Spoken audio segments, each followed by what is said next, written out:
Okay, so welcome everyone. We're gonna start. My team is still working on helping people to actually enter the session. That usually happens at the start of these webinars.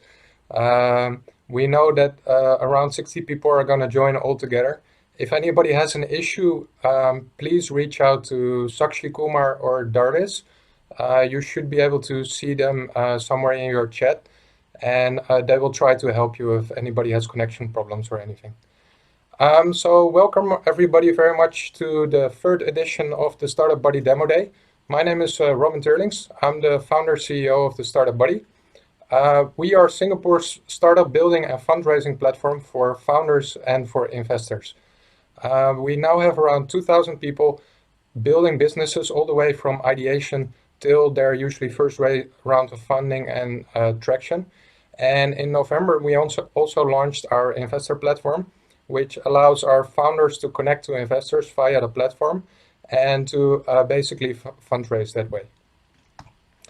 We are developing a startup building platform because when I started out as a new founder, I learned that actually to build a startup, you first have to become an entrepreneur.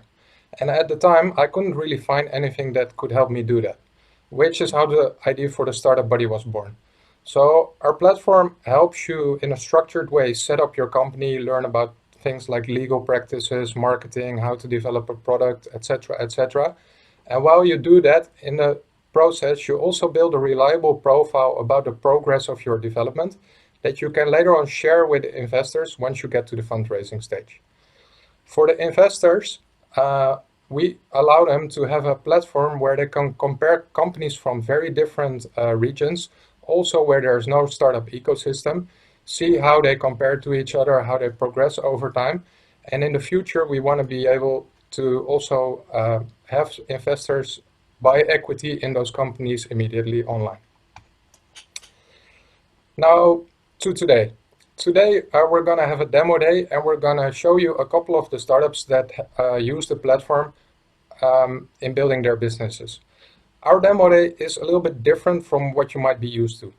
So the founders that are pitching today, they're very committed founders. They have been working on their businesses for quite some time. We don't run a program for 3 months and then they get to pitch. We actually could prepare them only for 1 hour and try to help them figure out how this is going to work today. They do actually have real working products, services, and traction, and they're from very varied stages. So today we'll have companies coming from Indonesia, Germany, India, and Singapore. The youngest company only started in February this year, and the biggest company already has 130 employees and has a lot of traction and international expansion. Now, before I continue talking a lot more, I want to try out if everybody knows how Zoom works. In the bottom of your screen, you should see a button that says chat. Now, please look up that chat button and please answer the question that's on your screen. So what country and city are you currently calling in from? Just for us to get an idea of who we have on the line. I see a lot of Singapore. For the Singaporeans, it's easier because our city and country are the same. This is really cool. So for all the founders, you can probably imagine it's pretty cool for somebody like me to see that we're already reaching this many people doing something like this. Thank you very much. So the program for today looks like this. We just started. I will explain a little bit how this program is going to work. Then we're going to introduce all the investor pitch coaches that will help us today listen and ask questions to the companies that pitch. Then we get to the pitches. So there's going to be 5 pitches, which I'll explain in a second how that works. And probably around 20 minutes past 6, we'll get to the Q&A. So during the Q&A, both people that are on the audience and everybody who's on the panel can ask questions. We also received a lot of questions already during the registration, so we'll try to mix those in as well. And this part is done by my colleague Sharfri. For me, she is at the bottom of my screen, but Hi. she's waving right now. At 6:45, we'll do a round again with the investor pitch coaches and basically ask them to give some feedback on the pitches and the Q&A that the founders that have pitched can use in the future when they have to pitch again. And also for the audience, because we know that a lot of you are building startups yourself. Today is both a mix of presenting interesting companies, but also of learning how do you pitch, how do you answer questions, what do investors look out for. Oh, sorry.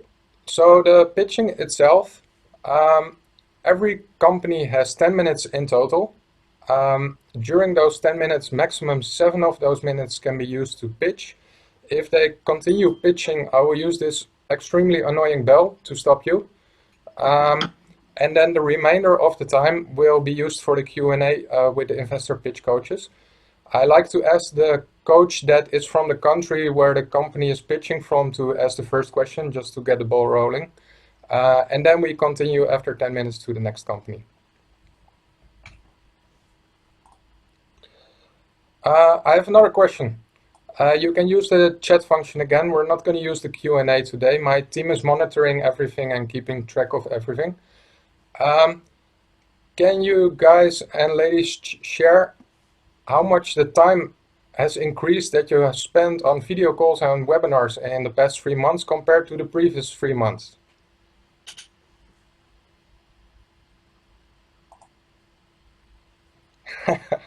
Okay, 3,000%, 15,000%. Okay, I really hope that some of the investors on the line have actively invested in the past in all these solutions, because I'm assuming they're doing great now. Thank you for those answers. Then this slide I can hopefully skip very quickly. By now, hopefully all of you have found the chat function. If not, it's at the bottom where the small red arrow is, and it will open up a screen like you see on the right side.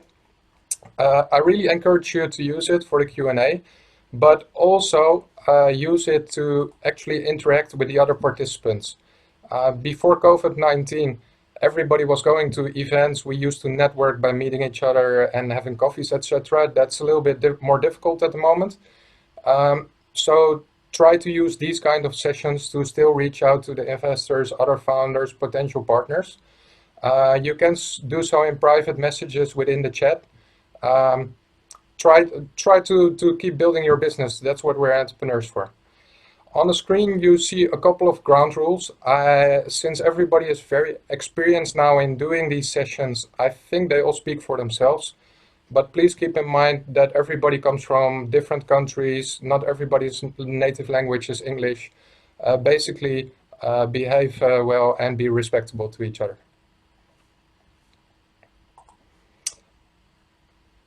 Then, before we go to the introductions, most of you have probably seen that our banner was updated 2 weeks ago, and that we included GoHive on the banner.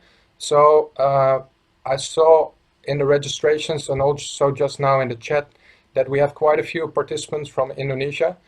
You probably already know GoHive. So GoHive is the biggest co-workspace provider in Indonesia. They have 32 locations across the country in all major cities. They have helped us co-organize this and also spread the word to their network.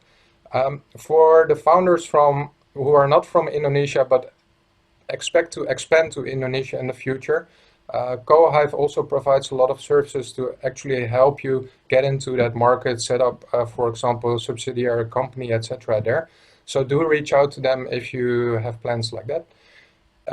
If you are a Startup Buddy premium member, which means that you have subscribed to the platform, you're also eligible to a day pass to any of their locations.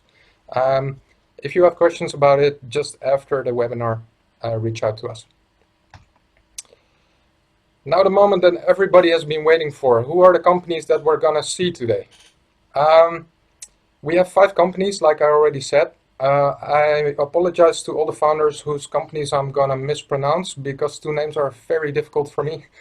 So the first pitch is going to be done by JJ from Singapore. He is gonna present EAMR. Please redo it in a minute, JJ. Then we're gonna move to Himanshu. He's based in India. He just blew out of his house almost yesterday because of a gigantic storm, but I understand he's normally on the line and is going to pitch Scholr. Then we're moving on to Vikram, who's based again here in Singapore. He's gonna present hiring Antz. Fourth company up is GoEco. Edwin is gonna pitch for that, and they're based in Indonesia. And last but not least, we're gonna have Jose from Germany, and he's gonna present SEIS. Now, for all the investors who are in the audience, and of course also our coaches for after the session, all the companies that are pitching today, and also a lot of companies from previous sessions, they have their pitch profiles on the Startup Buddy. So we do approve all the investors to make sure that you are accredited or a professional investor before we let you into the platform. In order to get access, basically go to the Startup Buddy. You see a button on the top right corner which says sign up. Make sure that when you go on the sign up page that you click the button in the middle that says investor, and then you can make a profile. When you are inside the platform, you will see something very similar to this, which is basically a small summary of all the companies that we're helping to fundraise. Where you see the small green arrows in the platform, there's actually a little heart. When you click that, it will add the company to your favorites. And after you have done that, we'll handle the rest. So we'll basically introduce you to the startup and take it from there. The companies that are pitching today have their profiles up as of this morning as well, or earlier already. So everybody who's not on the panel today and has time to actually look at a different screen, you can log in right now and check them out. Now, before I go to the coaches, I have one final question for the audience. On a scale of 1 to 10, how difficult do you feel it is to do a good pitch? And you can use the chat again to answer the question, of course.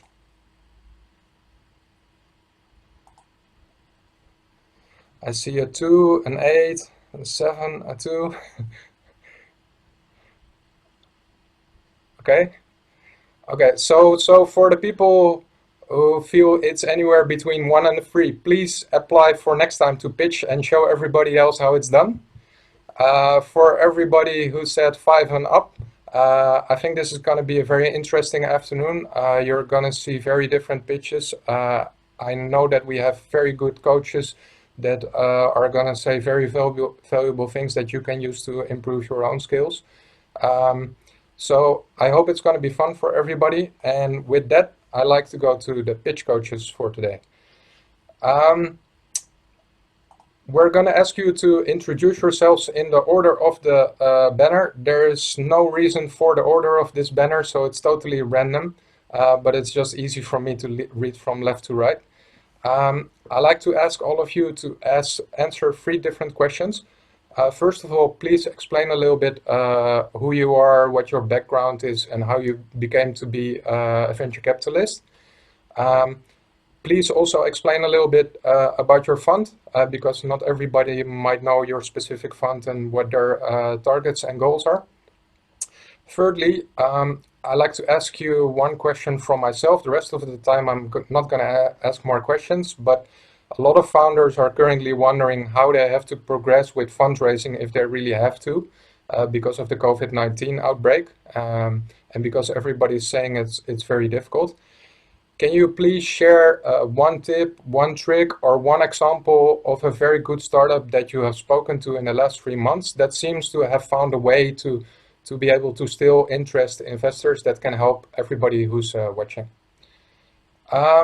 So with that, can we go to Navin Danapal first?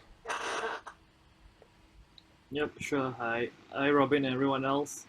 So a bit background of myself. I am the C director for SOSV.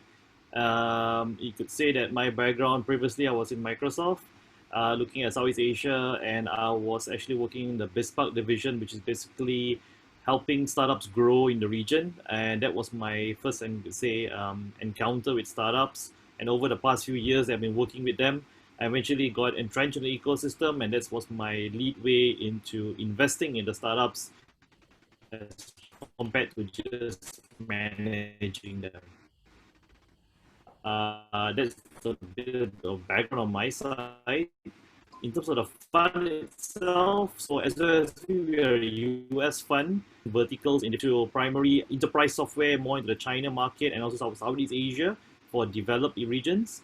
And the majority next is in our mobile ecosystem, is more emerging markets in Southeast Asia, targeting the mobile population and around that region of new economies. And if you're asking me in terms of who have impressed me recently with their ability to survive or interact investments, I would say startups. I've a number actually that have to manage to pivot themselves and sort of optimize. You could say the problem statements. Examples being e-commerce and logistics companies who manage to focus on hyperlocal issues, which is basically how do you go around the issues of lockdowns in many regions and optimizing logistics. So what they managed to do, they kill two birds with one stone. They get, you could say, last mile logistics around the neighborhood and regions to also pair up with getting SMEs onboarded who are either out of a job or stuck at home and able to then sell their wares. So they solve two things at one go. Get your items as fast as possible without being hindered by logistics, at the same time getting people and me running. So that's a good example of startups that actually attract investors because they manage to leverage on the current pandemic situation. Yeah.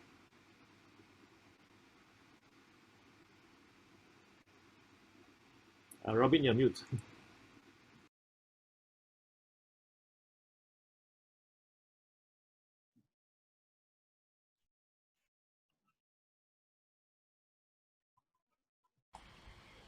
Robin, yeah, okay.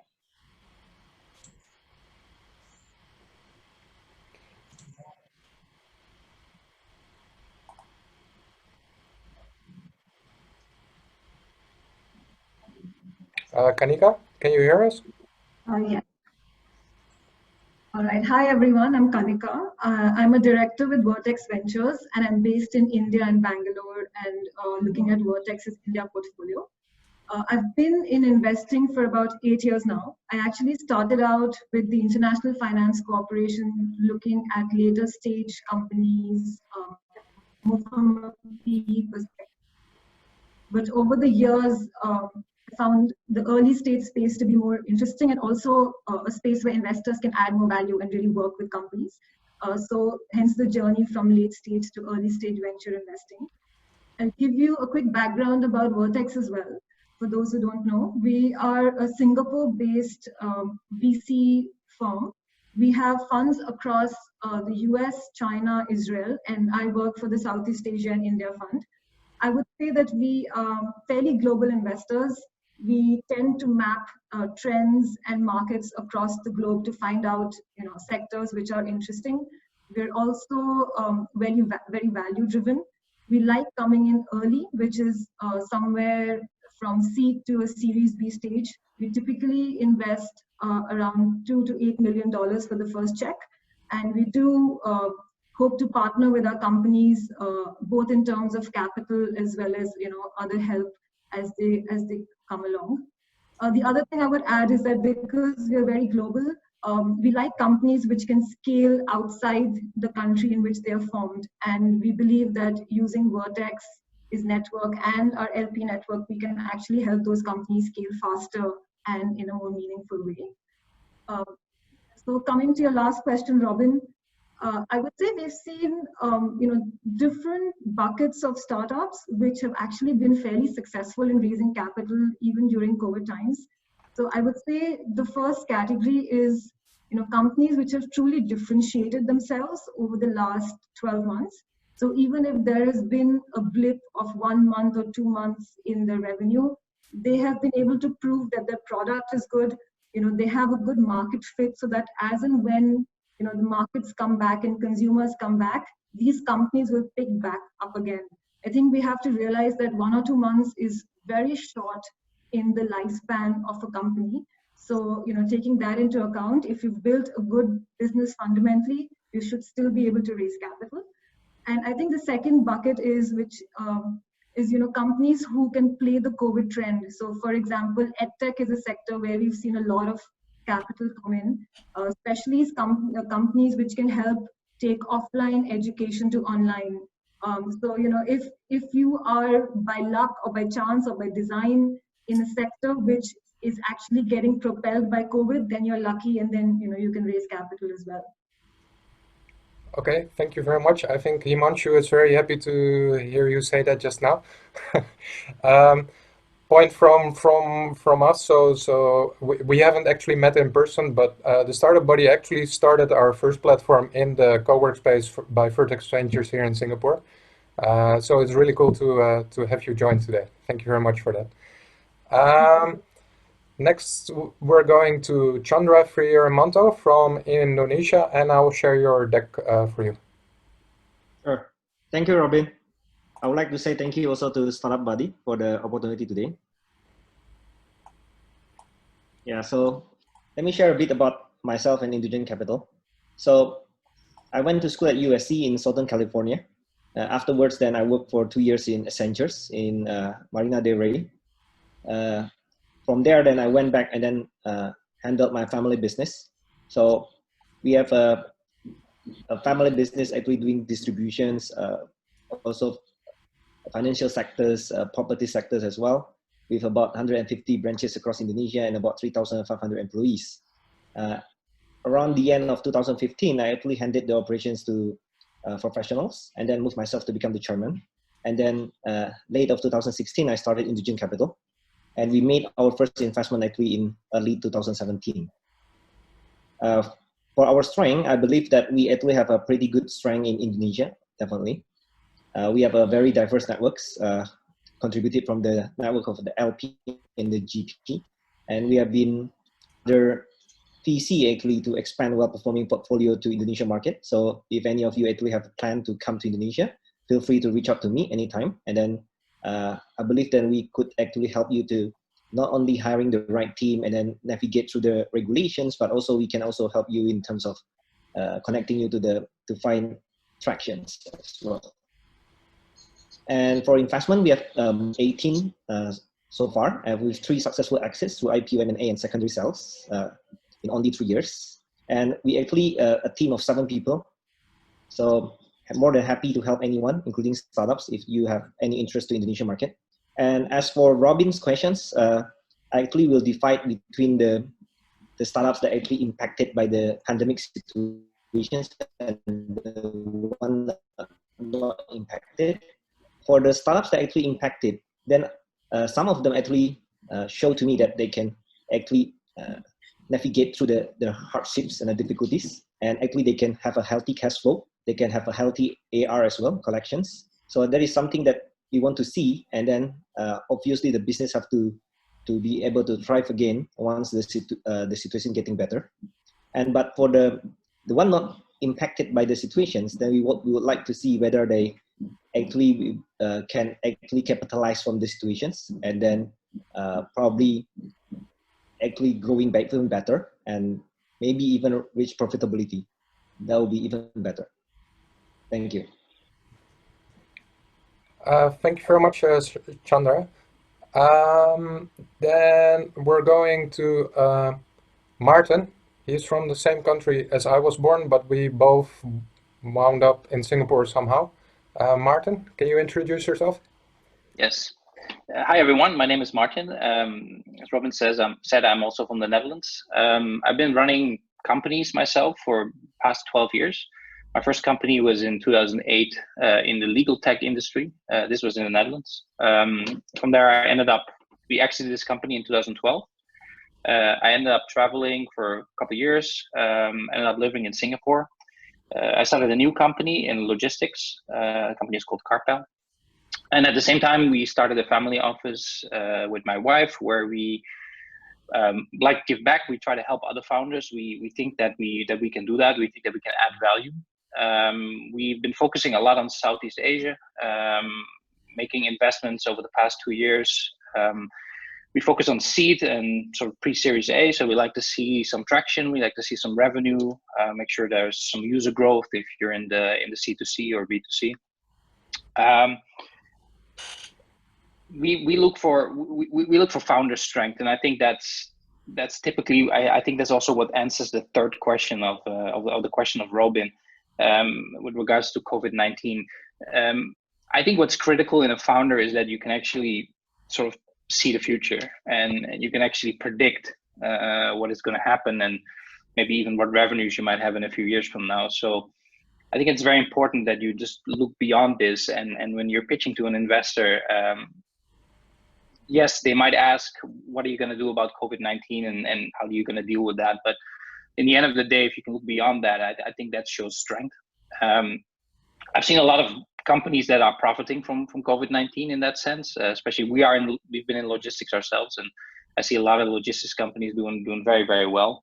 And I also think that, if you can show that you can get through this period, and I think that's, what was already mentioned, it shows strength. Your survival is ultimately a strength, and in a month from now, you might be able to tell investors, hey, look, we got through this period, we're still here. If we can overcome this, then there's probably other things we can overcome fairly easy. So maybe it's a hard thing for people, it's a bad thing for people, but at the same time, you can somehow try to use it for your advantage, because it will probably not be the last time you have such a hurdle in front of you. Thank you very much. Thank you very much. Last but not least, we go to Binh. First of all, congratulations on living in, I think, the only country with, I think, 1 case or something of COVID-19, ultra low at least. Can you please introduce yourself? Hi, Robin. Thanks for having me. My name is Binh Tran. I'm the general partner for 500 Startups Vietnam. 500 Startups, for those that don't know, we're a global VC firm. We're a seed stage firm. We have our roots in Silicon Valley. 10 years ago, before most Silicon Valley firms were looking beyond Silicon Valley, we were looking well beyond Silicon Valley. So, we were always thinking about where the gaps are globally in the early stage capital markets. And, we have operations in the Middle East, in Latin America, Southeast Asia, and as well as East Asia. Before joining 500, I spent most of my time as an operator, as an entrepreneur. My last company I started during the global financial crisis, grew that, raised capital from top tier investors, and had an exit in 2014. I've been angel investing since 2012. And with the start of 500 Startups Vietnam in 2016, we've completed 60 investments. We're the most active investor in Vietnam. We invest across multiple sectors. We invest both in companies in Vietnam as well as outside Vietnam, looking to access its market as well as its engineers. In terms of companies that I've been impressed with, well, we had a company raise $75 million a few weeks ago. They started the process, received a term sheet before COVID. So being able to look beyond short term, convince investors of the long term value. They took a bit of a haircut, 35% on valuation, but still a phenomenal feat from that team. Another team that really impressed me was a company that as soon as the pandemic was apparently going beyond China, they took very decisive decisions to cut costs. I mean, cutting costs is never fun, but they had to do it in terms of really survival of the business. And so it's this really thoughtful communication and aggressive and decisive decisions around survival of the business. That was quite impressive.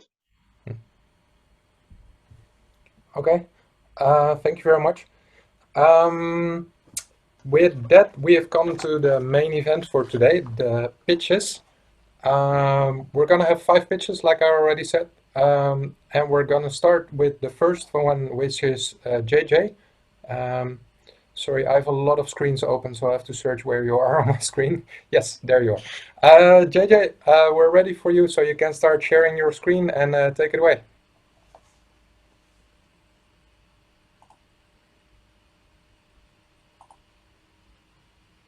You're still muted. Yeah. Okay. Yeah. All right. Thank you, Robin. Hi, everyone. My name is Jay. Are you, sorry to interrupt. Are you sharing your screen or should I? Is it not shared? Did I? No. Wait, let me just share. Is it shared? Yes, in a second. Yes, now it's there. Okay. So, okay. Hi. Okay. Thank you, everyone, for coming today. My name is JJ. I'm the principal founder and CEO of EAMR. I'm a law graduate from Singapore Management University. I have been a serial entrepreneur for more than 10 years and have successfully exited 2 businesses. Together with me is Anu, my co-founder, my technical co-founder. He's my CTO as well. He's an expert in the AI and machine learning field with more than 16 years of experience. Right now, in total, our team, we have 8 people working full-time to grow this business. So we launched in May 2018. That's about 2 years ago. So for this past 24 months, we have been growing rapidly. In April 2020, we successfully achieved our GMV of 6.5 million, revenue 238,000, and more than 120,000 transactions. And for the past 12 months, our combined GMV stands at 53 million, our revenue stands at 1.7 million, and our transaction at more than 834,000. Presently, we have more than 228,000 registered users on our platform with more than 2,800 merchants. Our customer acquisition cost presently stands at 42 cents, and our average revenue per user stands at about $28. So over here, you can see our growing line of GMV and users for the past 6 months. So before I start, what is EAMR? Maybe I can share a bit of story with you, an interesting story. So previously, I was at a social gathering with my friends. I mean, of course, prior to the COVID-19 period, suddenly I received a message notification from an online friend. So this online friend told me that the laptop that I was looking at has now running a discount within the price range that I'm looking at, and asked me whether I want to buy or not. So of course, I make the purchase. So my friends at the gathering asked me, "Hey JJ, why suddenly you use your phone?" And I told them that because I met this online friend, and I told him that I was looking for this particular laptop at the discounted price. And he went to search for me, and now he found it, so he's informing me. And my friends at the gathering told me, "Wow, you have a very good online friend. Can you introduce to us?" And I did. I introduced to them EAMR. This story is an exact testimonial from one of our registered users. So why is EAMR? EAMR is a smart marketplace. What is a smart marketplace versus a marketplace? A marketplace is where is one person, you can only search for one product on one platform at any one time. So a marketplace, one person, one product, one platform at any one time. Versus a smart marketplace, where a system, you can search for multiple products across targeted platforms at all times, continuously. So how does it work? It's actually very simple. Of course, you have to download the app, use the live view function, and click app, click live view, key in the product name and the price range that you're looking at, the minimum and the maximum price, and simply click add. That's all you need to do. Switch off the phone. You can key in 100 products, 500 products, 1,000 products, no problem. The system will continuously search for all these products in your list, and when there's any matches, it will inform you in the in-app chat. Simply open the in-app chat and click the tap the chat window and go into the link, product page, add to cart, and make the purchase. As simple as that, as ABC. So what is the value proposition that we are bringing to our consumers? We call it the tax savings, TEC. What is TEC? Time, effort, and cost. Presently, we are taking about 2.7 to 4% transactions fee from all the merchants. I mean, of course, free for the buyer. Why are we collecting such low transaction fee? It's because we want to collect the buying and the selling data. of course, gradually, I mean, it's still business after all, we will increase this percentage to 10%. Right now, we are seeking our first external funding. We are asking for 3 million in investment, and the valuation is to be negotiated or to be determined by the market. With this money, we want to expand to China, the $1 trillion e-commerce market. And also, we want to enhance our AI and machine learning for system crawling. This will be used as an automated revenue generator in the future. We also want to implement our payment system, which is an e-wallet, and also to enhance our cyber security. We also want to protect ourselves by registering our intellectual property across various countries. And also we want to build an app that is multi-languages to suit the different languages market. And of course, the first thing that we want to do, we want to integrate our app into WeChat, and so that we can tap into the 1.3 billion market just like this. And you can see from the above what we are doing. All these are all building on the infrastructure of our business. We are building on strong foundation. So all these are for the long-term gain. So why invest in us in EAMR right now? Because EAMR, we are experiencing exponential growth, and we project that for the next 3 years, our valuation will be at least 100 million. And what does it mean? It means that your investment will be at least 3 to 5 in returns on your investment. And that's all on my presentation. Thank you. And you can ask me any question.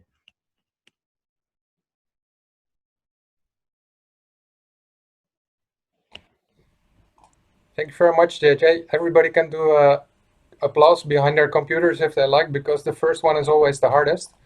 Can I ask Navin to ask the first question to JJ about his presentation? Yeah, sure.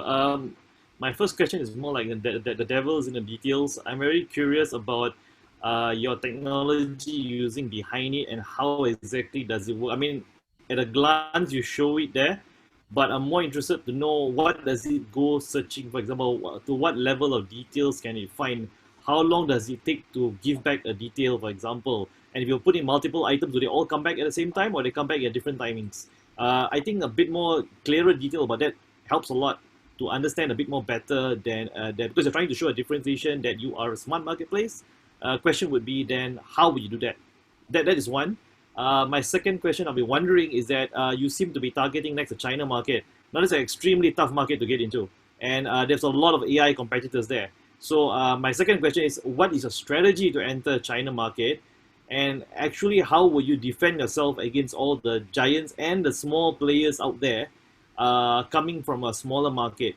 Because we say that, for example, from Singapore, you're going to expand, establish yourself in Vietnam or Indonesia before you enter China. It's a stepping stone. But to go from Singapore straight into China, that's a big jump. So I'm very curious about probably these two aspects of your presentation, with the part I'm more looking for to understand it better. Okay. Thank you, Navin, for your questions. Okay, so to answer your question number one, what technology are we using? So actually, the search engine is very simple.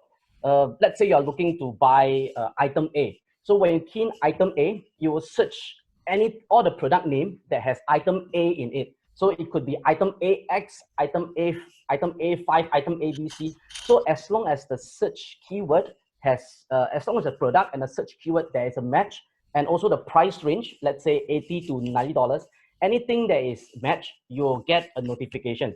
So when you ask me, how long do I need to wait? This depends on the merchants. So whether there's any price, any product that's going beyond, there's going in between the price range and the product name, and then the user will get a match. So presently, it's only searching on my platform. If you look at what I mentioned, it says targeted platform. So in the future, if let's say we were to work with other big players, Lazada, eBay, Amazon, Taobao, if they allow us, give us their API, we can integrate, and our platform can also search on their platforms as well. And of course, we share the transaction fee. So the search is very simple, and the weight, it depends on the merchants. And there's also another details which I can share more, because there's a lot of time taken. Maybe I can jump into your question number 2 to answer you why I want to go into the China market. China has 1.4 billion people right now, and I would say that everybody, at least they will have a WeChat account. So in other countries, why is it that I target China first? Is because using WeChat, using the mini app, there's no need for people to download our app. All they need to do, they just have to follow our official account, EAMR. They follow our official account on our official WeChat account, and all they need to do, they will be able to use the live view function, key in the name that the product they are looking at, of course in Chinese, the price range that they are looking at, and they just have to enter, and that's all they need to do. The system will just keep searching until when there's a match, the WeChat notification will prompt to them. And of course, when they click the link will open up our app and they can make the purchase. So why is it that I target China? It's because to get people to download the app in other countries, it costs money.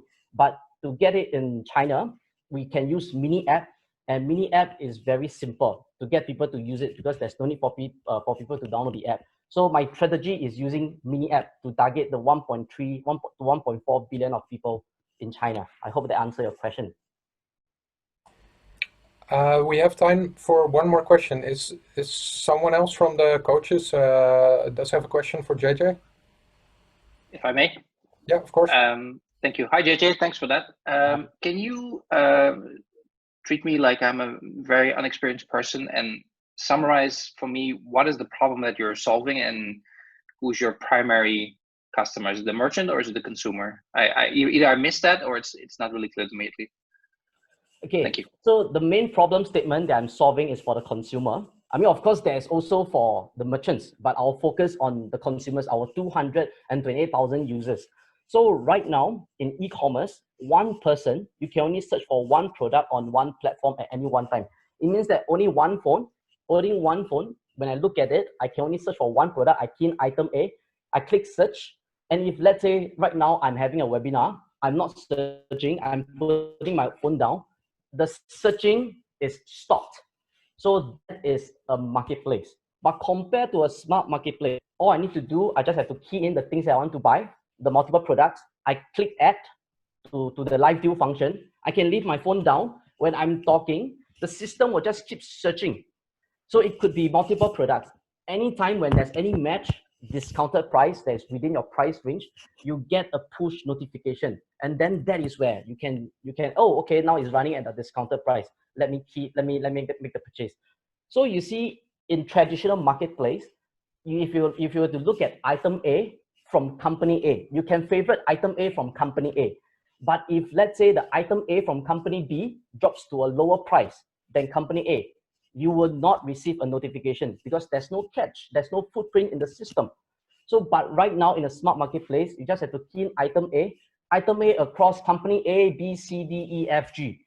Anyone that drops the price to within your price range, you will get a push notification. So this is equivalent to you having a personal assistant to do the searching job for you. So you as the boss, you can be the one relaxing, doing other things while the system do the searches, and it could be 100 items all at the same time. I hope that answers your question. It does. Thank you. Okay. Thank you very much for JJ for being the first one to pitch.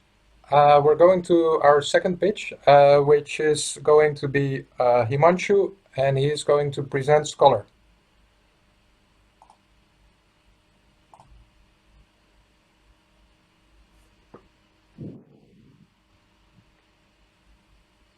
Hi. If I'm audible, I'll start. Scholr provides affordable master tutoring services to school students in India for the grades of 4 to 10th and for the subjects of maths and science.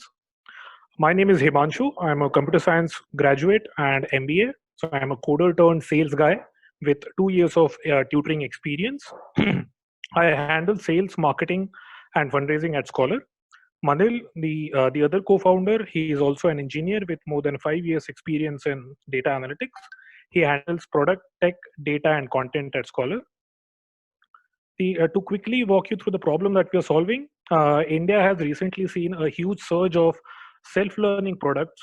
Parents now have gradually started realizing that it lacks human connection and eventually is not able to motivate K-10 students, which is a huge problem, especially in that sector. and this eventually leads to low completion rates and low learning effectiveness. Even the parents who are buying these products eventually have to resort to private tuitions. In India, around 60 million students take private tuitions.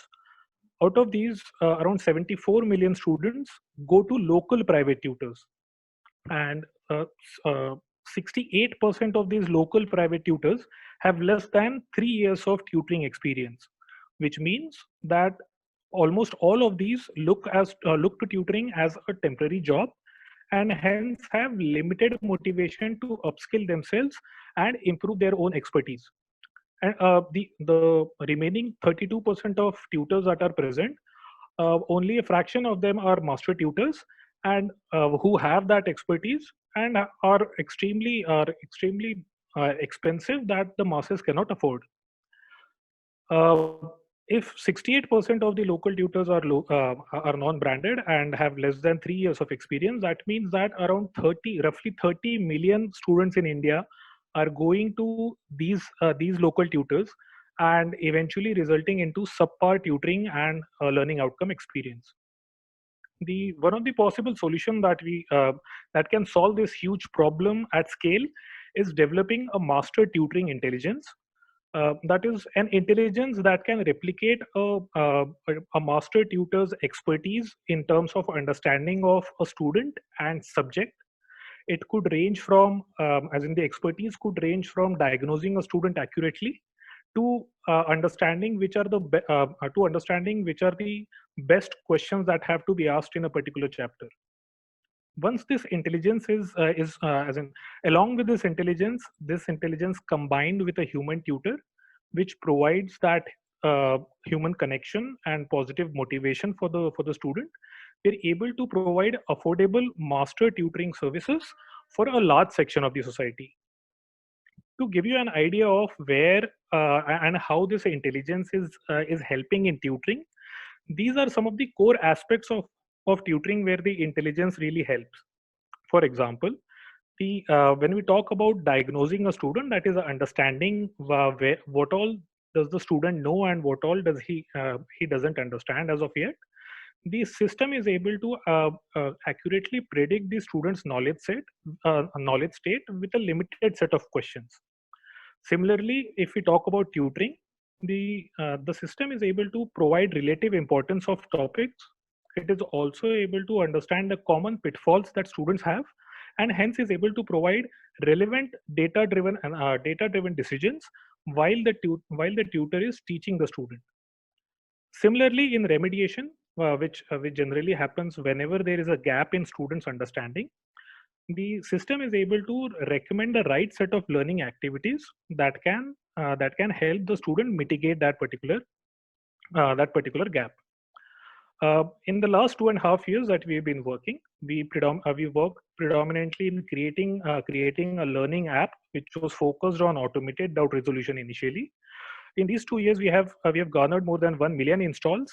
We have solved more than 12 million queries and have more than 370,000 monthly active users with a rating of 4.6 on Play Store. Out of these 1 million installs, we have nurtured 10,000 leads. That is only 1% of those installs till now, and have generated a revenue of $18,000 with a remarkable renewal rate of 88%. Among the subscription price, currently 75% of this price is being shared with the tutors, who eventually earn close to $145 a month through Scholr. We have been growing 80% month on month till the month of February, when the Indian government announced, with the COVID outbreak, announced the official completion of the academic year 1920. We have been earning average revenue per user of $48 with a gross margin of 25% by selling a average subscription length of 3 months. In the steady state, we plan to increase this to $290 per user with a average subscription length increase to 9 months and a gross margin of 50%. We are looking to raise $3 million for a runway of 18 months. 45% of this amount, that is roughly 1.3 million, 35 million, would be used for sales and marketing. That is reaching 500,000 monthly recurring revenue in 18 months. We plan to have close to 2,000 customers onboarded in a month, and $200,000 as monthly recurring revenue in 12 months, which we feel is the right metric for raising the next round. Tutor-led learning, we believe, is going to be the next wave in the Indian education sector, with students becoming much more comfortable with technology, and parents becoming much more worried about their child's safety. We believe that Scholr, with its unique master tutoring intelligence, is very well positioned to leverage these trade winds blowing towards the Indian edtech sector. Thanks a lot. If there are any questions, I'll be happy to answer. Thank you very much, Himanshu. Then we go to the questions. I really like to ask Kanika to ask the first question about Scholr. Robin. Hi, Himanshu. So I think my first question is going to be an obvious one. You have the big boy in India, Byju's, which is targeting exactly, this maths and science for classes 5 and above. Even though they don't do live tutoring, but they are very much the market leaders in education. And then you have the other names, so you have Vedantu, etc., which are also looking at live tutoring. So would really like to understand why you think you're different, and also how will you beat the significant first mover advantage and the significant capital these guys have raised, and scale up your business. So that's one question. And the second, specifically on 1:1 tutoring, the bottleneck there is getting good teachers, right? Like you said, high quality tutors are either very few or very expensive. So you spoke a little bit about your the intelligence software that you have, but would be good to know more about how exactly will you attract average teachers, train them to become master teachers, and then retain them on a platform, especially with all this competition heating up. Sure. Thanks a lot for that question, Kanika. So to answer the first question, which is I think that question is more related to multiple players having a significant capital in their pocket already, and how do we differentiate with them? We strongly feel that our differentiation comes predominantly from the intelligence that we are building. In the last 3 years, we have had more than 100 million student interactions. We have solved more than 12 million queries, which and these are the queries which students are asking after they have gone to a school and tuition. So that means that these are some of the exact knowledge points where we are able to understand where Indian students are struggling. This kind of intelligence, we believe, is very unique to us. None of the other players, like be it Byju's, Vedantu, Lead, or Oda, has that level of data, or has the kind of product as in product at that level, where they will be able to generate that level of learning data to refine this intelligence. So that is the major mode that we strongly feel we have. Answering your second question, that how specifically in one-on-one tutoring it is difficult to onboard, or there are very limited set of good quality tutors. I think that is precisely the problem that India will have, and that is where the collective intelligence that is built with these data points, and augmenting these non-experienced or average tutors at every point of time through a platform, is something that we've already started. And much of this augmentation has already been completed in many of the aspects, like diagnosis. It is currently the tutor does not have to do a diagnosis on his own. It is completely done by the platform. But yes, in aspects like, let's say, remediation, there are certain soft recommendations that the platform provides, and currently the tutor can take his or her own decision to recommend specific learning activities. So there are different stages at which we are at in terms of augmenting these average and inexperienced tutors to provide high quality tutoring. But we believe that with more and more data, and with more tutoring hours under our belt, we'll be able to refine that system to a great extent, so that even the average tutors are able to provide high quality tutoring. Okay, thank you. I hope that answers your question. Yeah. Thank you, Himanshu. I'd like to give one more coach a question if there is one.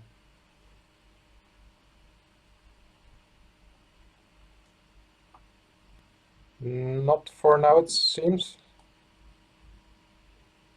Okay, then we move on to the next pitch. The next pitch will be hiring Antz, and the founder who's pitching is Vikram Avashti. Sorry if I pronounced that wrong. Can you please share your screen, and you can take it away when you're ready. Thank you very much. Hi all, can you see my deck, please? Yeah. Okay, brilliant. So thank you very much. Good evening, everybody. It's a pleasure knowing everybody. I'm from Hiring Antz. I'm the CEO and founder. Hiring Antz stands for smart, efficient hiring for all and everywhere.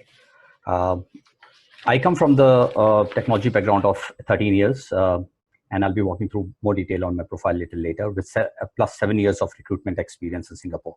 So we are a crowdsourcing platform for recruitments in a nutshell. What we have seen is, during my my experience in this industry for 7 years working as a recruiter in Singapore, I've realized that businesses are not equipped to hunt for the right talent. So when we say right talent, the talent which comes with the right skill set, available at the right time and the right cost. And this was a big problem.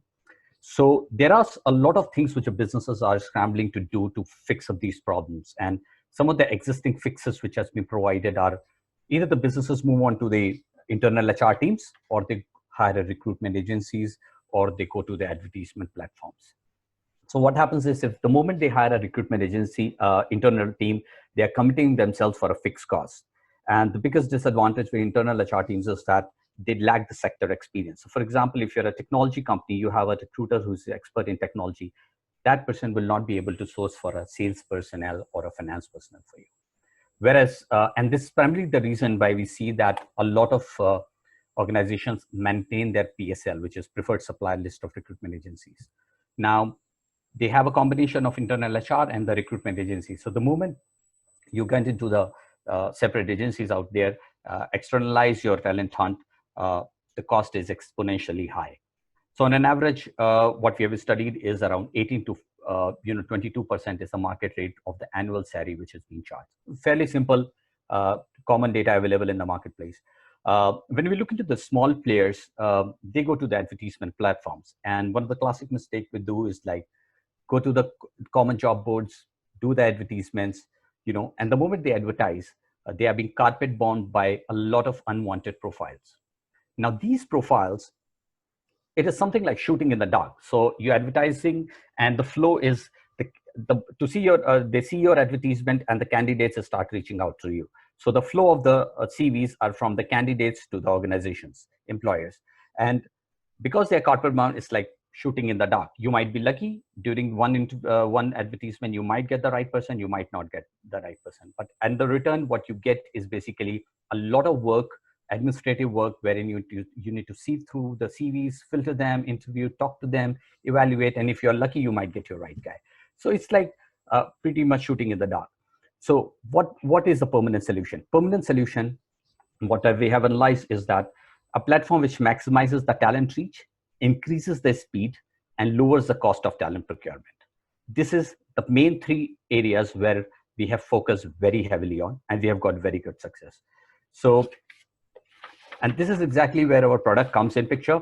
Hiring Antz, this is one platform, which basically, it's a revolutionary platform which is reversing the dynamics. So as we have seen in the advertisements, basically the candidates reaching out to the companies, but we are trying to reverse this dynamic. We have reversed this dynamic by companies reaching out to the candidate through an external workforce.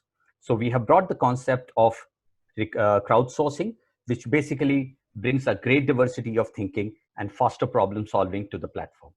And we have and because there are so many people working in parallel, that we so obviously there has to be inefficiencies and chaos arising out of it. So we have created a technology there around it, which basically manages it. So at the end, what we see is that a quality and right profile, right candidate given only to the employers.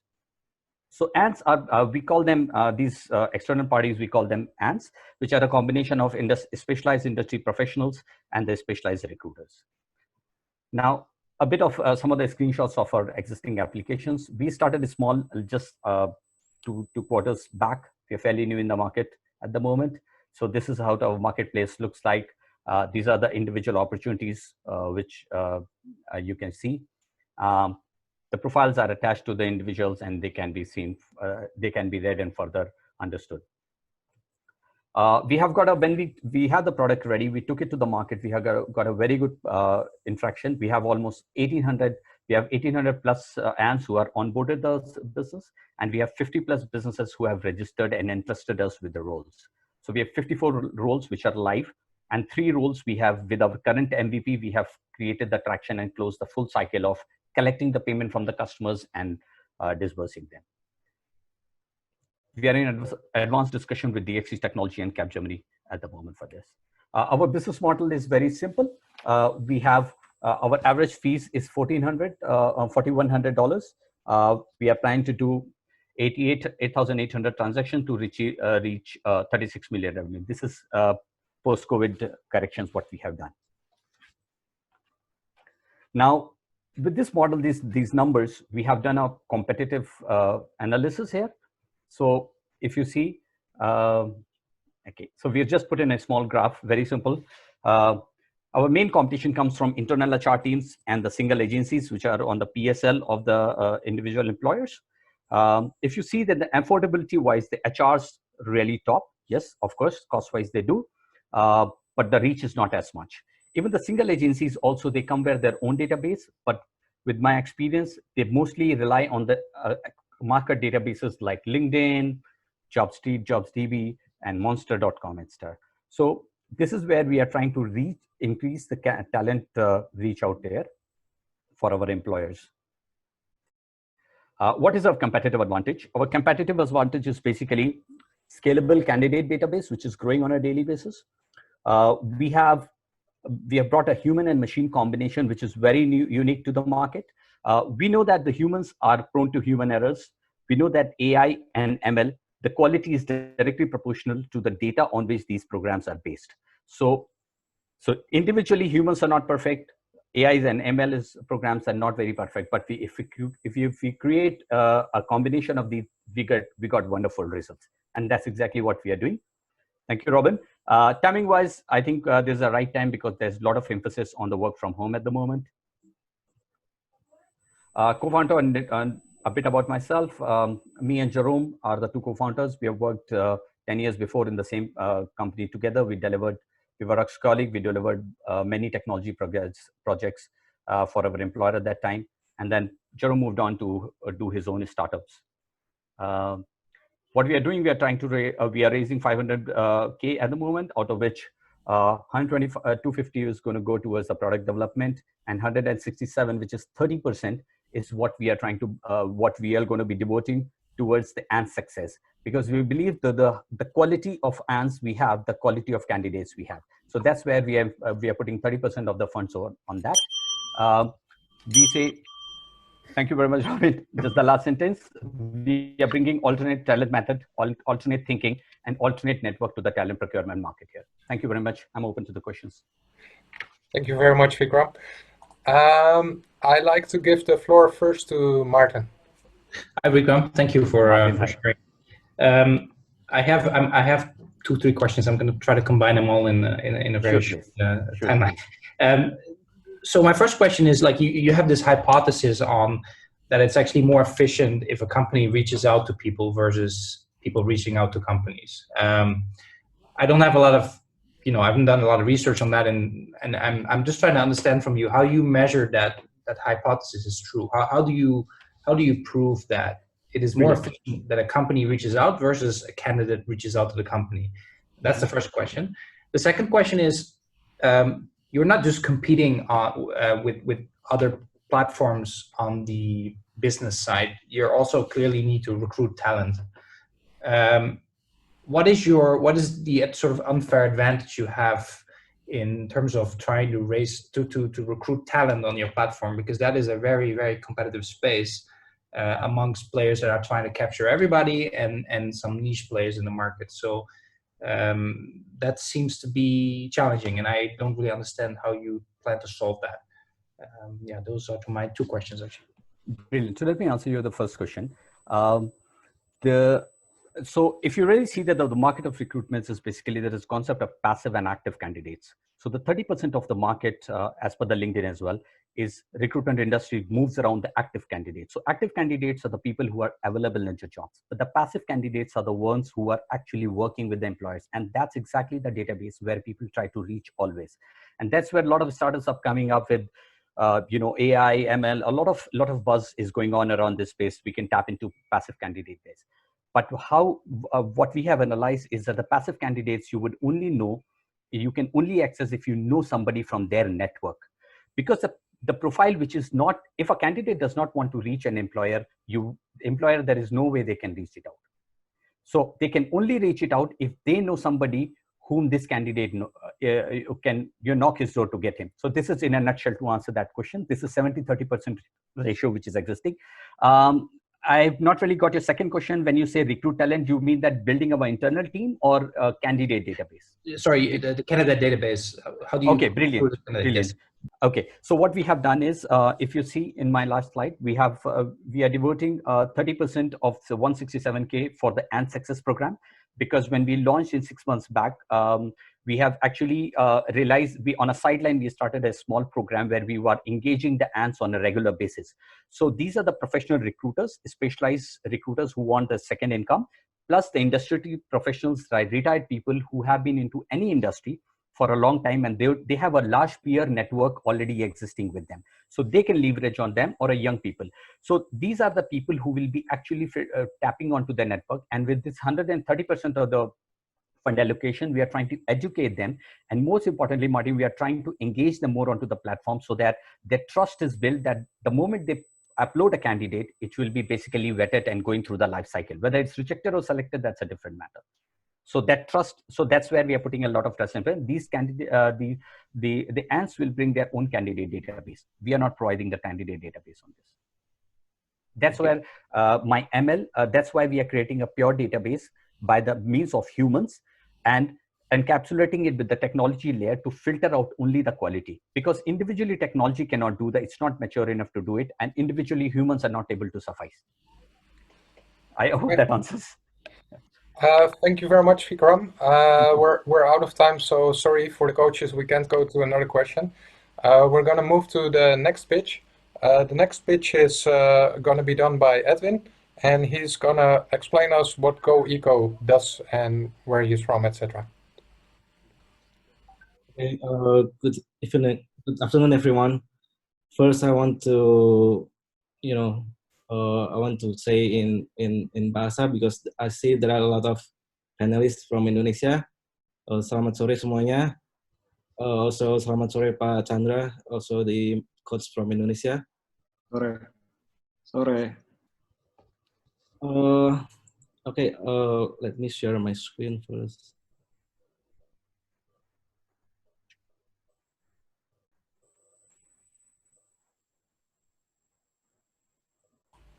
My screen shared?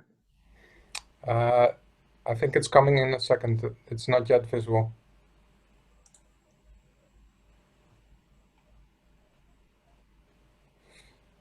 Can you check which screen you have shared? Because I still see a black screen. Yes. Yes, now it's working.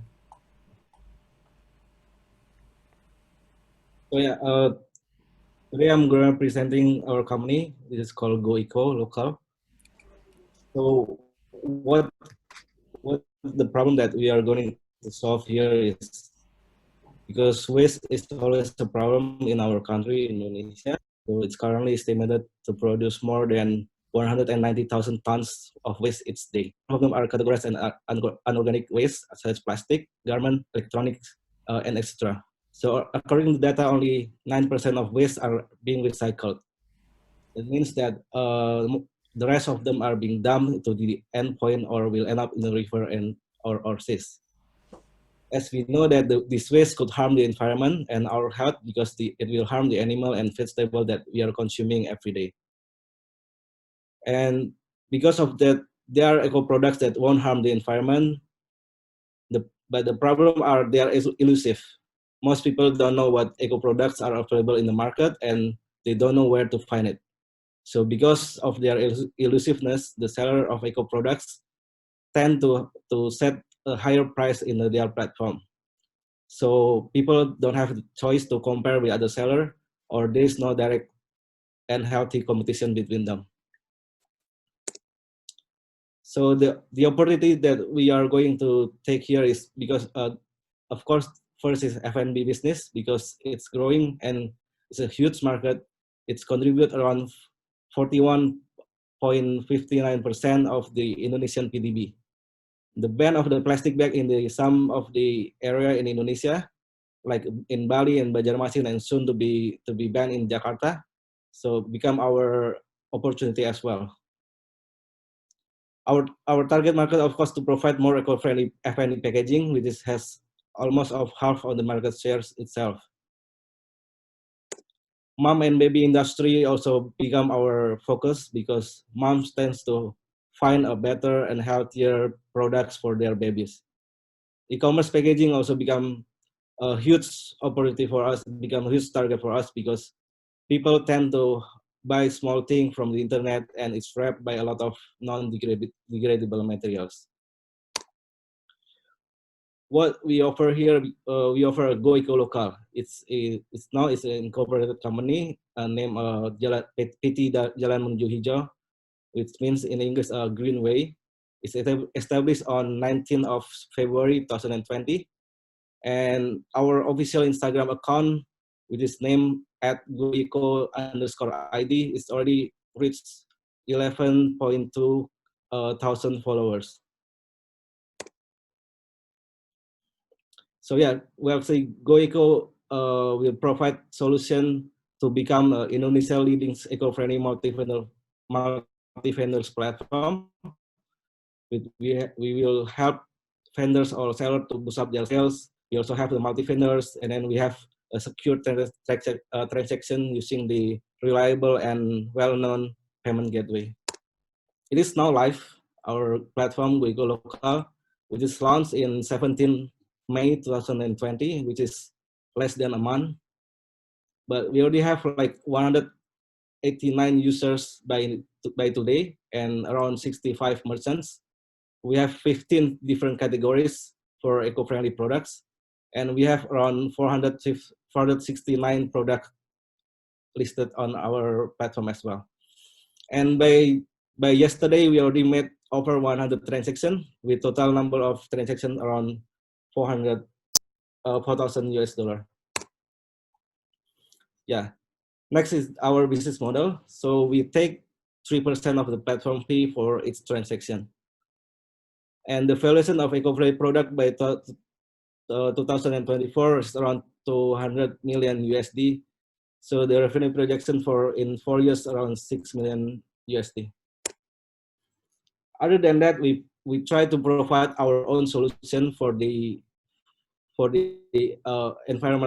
environmental issues. We provide a eco bag, which is a shopping bag that make from, and we also provide eco bags, which is we offer a non-plastic eco-friendly e-commerce packaging.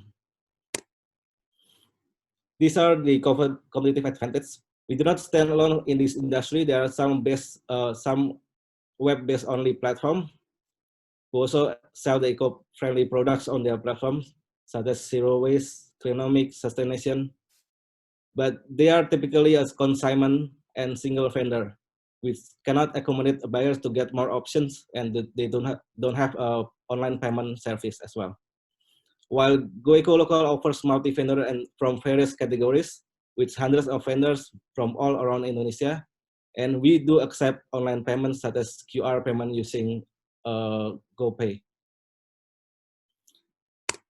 And we are to be first eco-friendly platform with mobile apps, which is already in our pipeline. which we targeted to be done in later in end of this year. Other than that, we also already start initial talk with the Ministry of Small Medium Enterprise to provide the training, the literacy workshop to help the small medium enterprise home industry to get more skill, and so they can become more productive during this pandemic situation as well. And we also plan to have a eco fair, which is initially we plan on the March 2020, but because the pandemic situation, we have to postpone it maybe in the middle of this year. It's a workshop, it's a talk show, and it's a exhibition for those eco-friendly sellers in certain area. We will start in Jakarta, and then next maybe we will start in Bali. These are the marketing strategy for GoEco Local. Of course, for the online site, we will use all the social media and search engine ads, and using the key opinion leader as well to improve our awareness, brand awareness to the people. And then for offline, as I mentioned before, we have an offline fair. We have we will partner with the State Minister of Corporate Small Medium Enterprise as well. So these are the team right now. Currently, we are only like 5 people in our team, and the founder and CEO is Sarah. She is graduated from University of Indonesia, majored in business law. Her strength is in negotiation, partnership, creative, and the project management. Which is on the right side, you can see myself. I'm a double degree certified from the Asia Pacific University and Staffordshire University, majored in computer science and business commerce. I'm also experienced in the operational part because I was working for the Google Maps in the operational part. So me and Sarah started this company because we are concerned with the environmental issues, and we want people become more aware and get more educated about the eco-friendly lifestyle, and eventually more people switch into the eco-friendly lifestyle as well. So GoEco Local is not only a platform.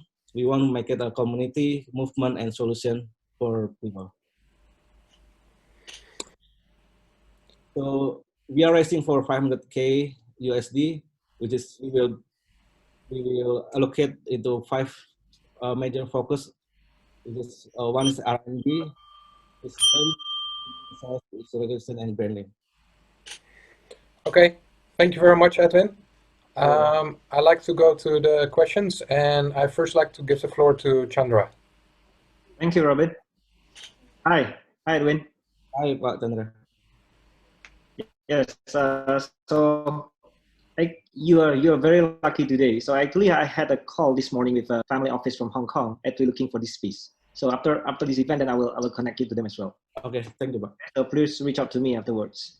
And then I have some questions as well. And then, have you been able to score any big clients so far? And can you tell a bit about the efforts and actually the challenges when you try to close them? Okay. And then number 2 is the margin is very thin at 3%. So how do you plan to scale up, right? Because at the end of the day, then we need to be able to generate profits, right? So yes. I would like to know about this more. And then I think lastly, I know really well about my governments and your government as well, right? So yeah. It's usually very difficult to work with them, right? So can you elaborate more about maybe your challenges as well working with them, and then how do you envision yourself actually working with them and with the other local government as well in the near future? Okay, thank you, Pak Chandra. I will start to answer your question one by one. The first, for the big names that already joined in our platform, we have a lot of big names already joined. Maybe for those who really into this eco-friendly industry, they will know names like Bukan Plastic, Garuda Bali, and then Pigme Naturals, E-Leaf, and then we have a lot of big names actually already joined in our platform as well.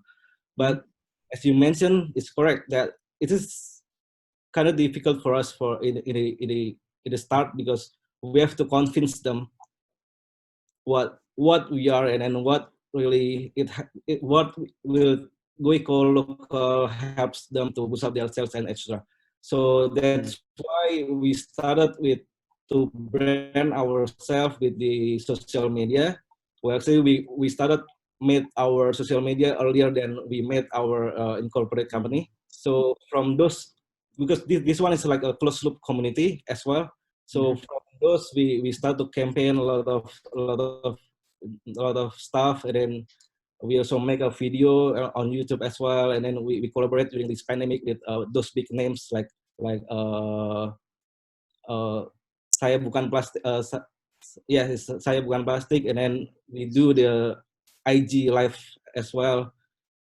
Yeah, that's the challenge in the States, because we have to not only tell people who we are, and then how we are gonna help them to scale up their business as well. The second one,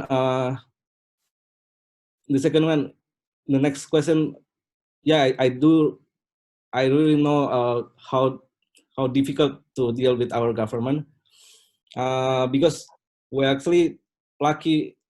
We have some channels, we have some connection to connect with the State Ministry of Small Medium Enterprise, where we already had initial talks to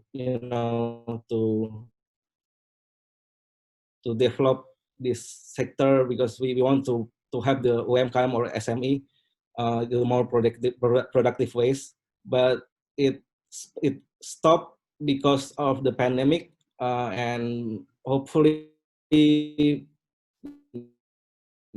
next week and we can continue the talks as well. Yeah, for the revenue itself, yeah, of course the 3% is for the initial stage. I mean, like, we just launched our platform less than a month, and then we will do our calculation and everything, that we will increase up to 10% as well. Just last sentence, Robin. Sorry. The last but not least, we also have our supply chain. We are not just a platform. We also offer our own product. We have our own cassava made plastic shopping bag, and then we also produce our own plastic free e-commerce packaging as well. But so we will keep innovating what we can help this eco-friendly lifestyle become better, and this eco-friendly industry become better in the future. Thank you, bro. Thank you. Thank you, Robin.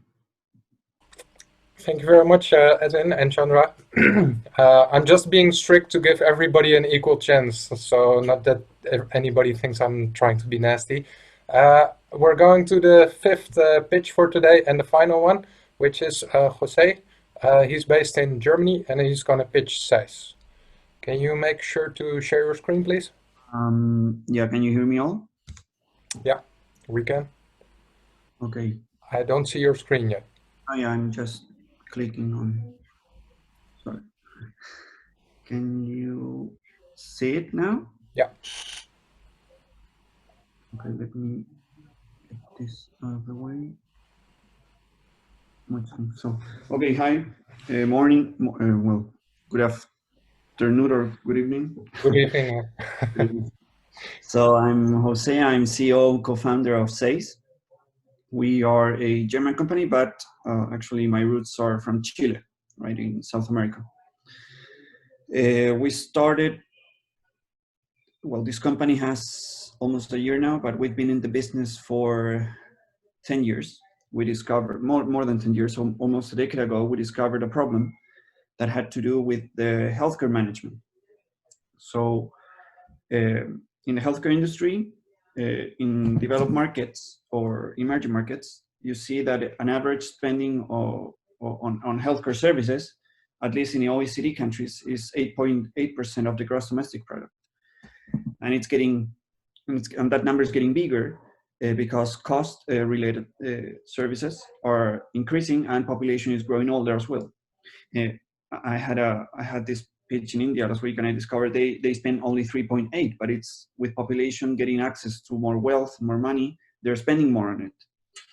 And the problem resides in healthcare providers, because they keep solving this problem, they keep providing services on a paper-based system most of the time, right? So, or Excel spreadsheets, which is almost basically the same.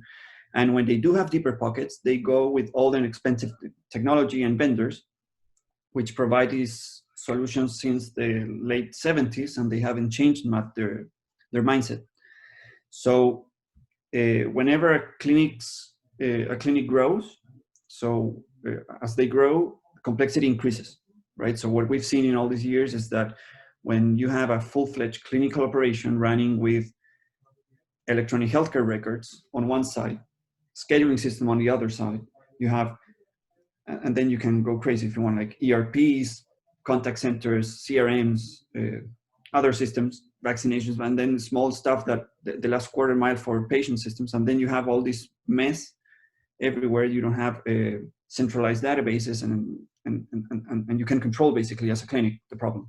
So we came up with this tool called Medinet that allows the main advantage is that allows a clinic to run a fully unified clinical operation. That is our tagline. We provide a workflow-based system that allows for clinics to integrate clinical and management processes, which is something that we haven't seen in all the markets we're present right now. The main benefit, it's basically it allows to increase revenue and profit at the same time, because we, for starters, we let them optimize their asset utilization. So instead of buying more X-ray machines, with the ones that they already have, they can cater to more patients and optimize the time they use it. We also allow to control the stock to prevent, I don't know, for example, medicine to go bad or to lose instruments, whatever. We also allowed the clinic to increase patient loyalty towards their brand, right? So right now, the thing is getting tougher in the market everywhere we've seen, because markets, clinics are competing within one another. So it's very easy to lose patients in the process. We also allow them to reduce report preparation time. Instead of spending 5-10 days preparing reports for the health ministry, for example, they just click a few buttons, they wait a few minutes, and that's it. And at the end of the day, we help them control the income to basically give them a competitive edge over their competitors in the clinic sector. Right now, markets and roadmap, what we have more than 60 clients.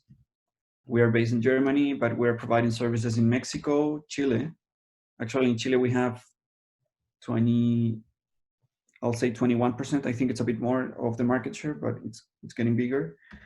In 2020, right now, as of last week, we closed a deal with Guatemala, and within 4 months, we expect to land in Colombia as well.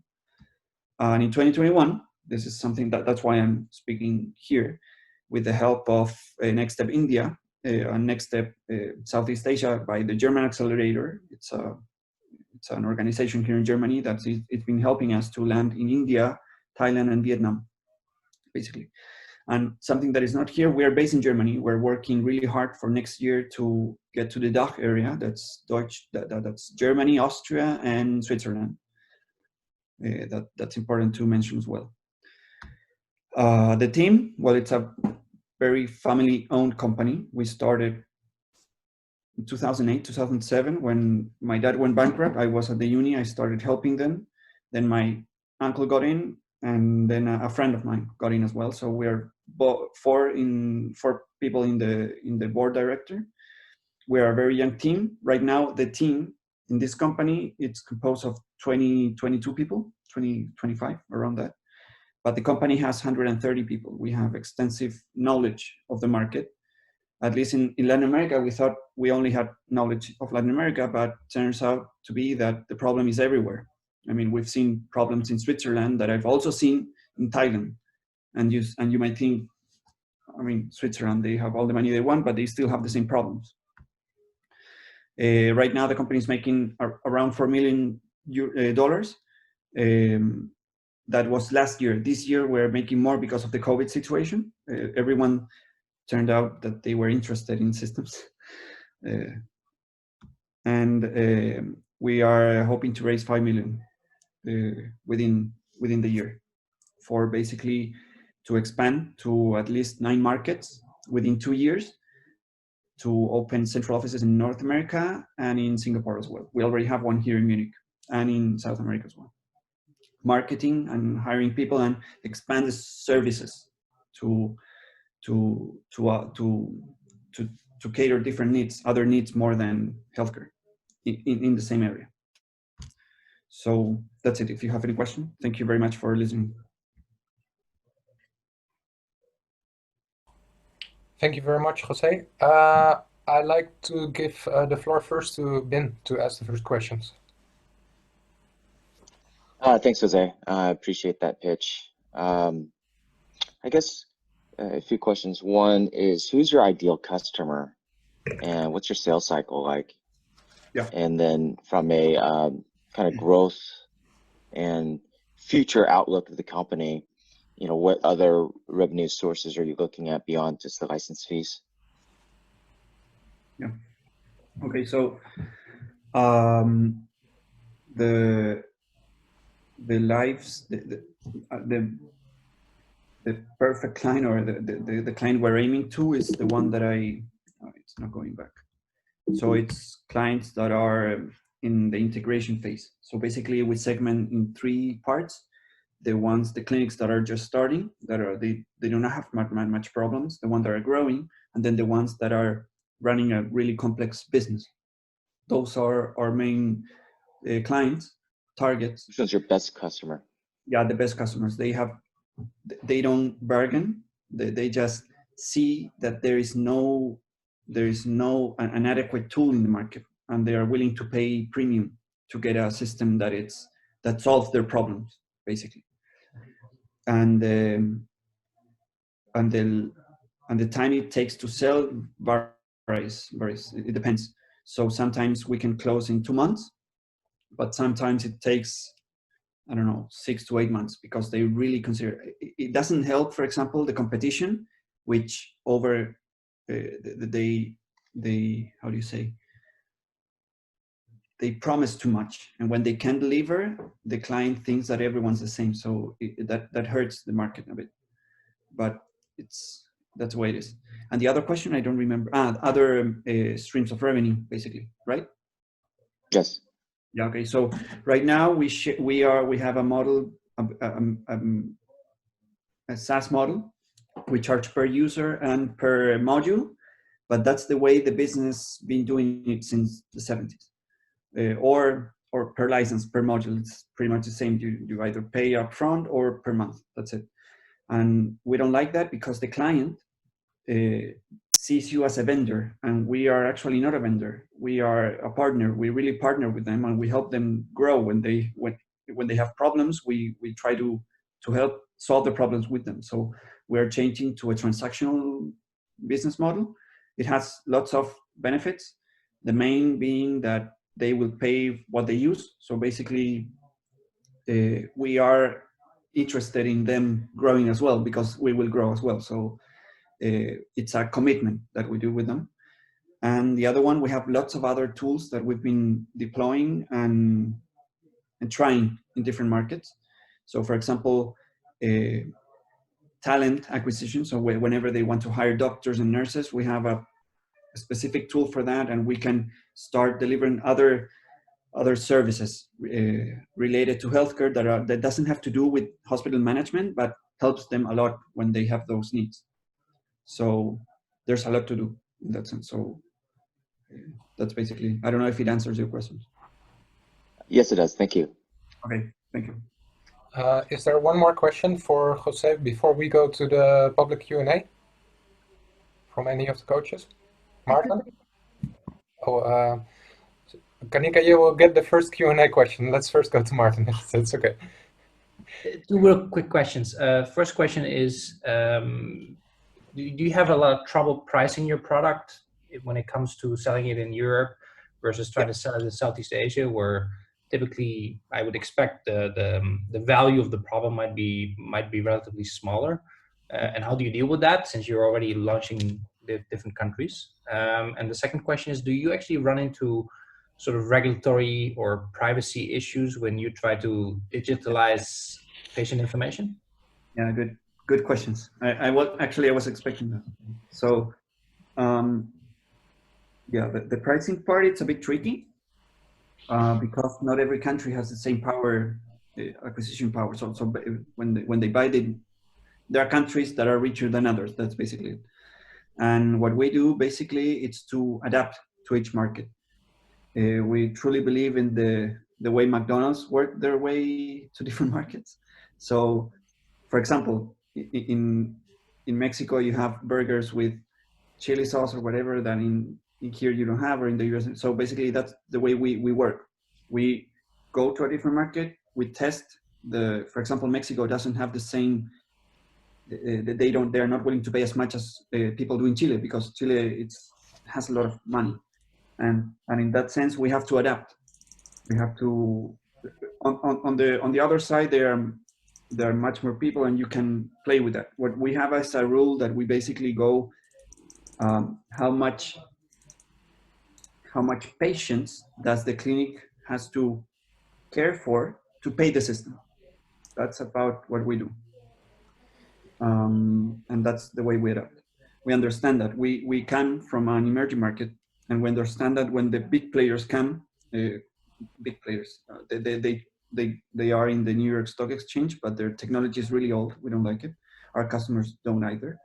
And when they come to these emerging markets, they say, no, we are going to charge the same as in the US. And they don't do well because, okay, they don't do well. So the other question was?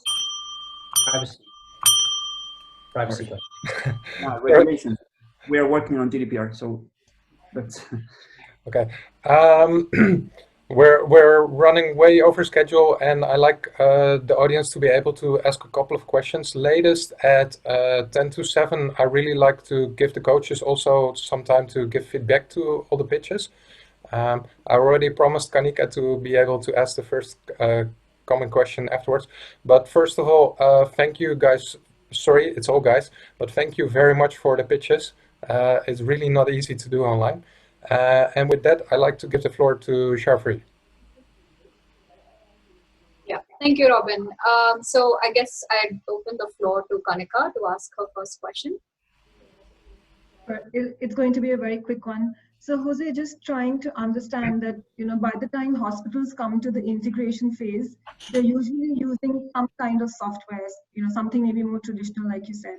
So does Medinet sit on top of those traditional ERP and CRM systems, or do you expect hospitals to completely replace what they're using? And how much time does it take to customize then Medinet to each client of yours? Okay, yeah, thank you. So we are right now working on a more flexible tool. So whenever we get to a new market, we have to configure more than code, right? So the first question you asked, sorry, I forgot. No, I was just trying to understand, are you more plug and play into existing solutions? Yeah, so we have our tool, but we also have an integration platform that has HL7 and FTP are different other stuff, because not everyone is on the HL7. It's a standard protocol, internationalization protocol to integrate.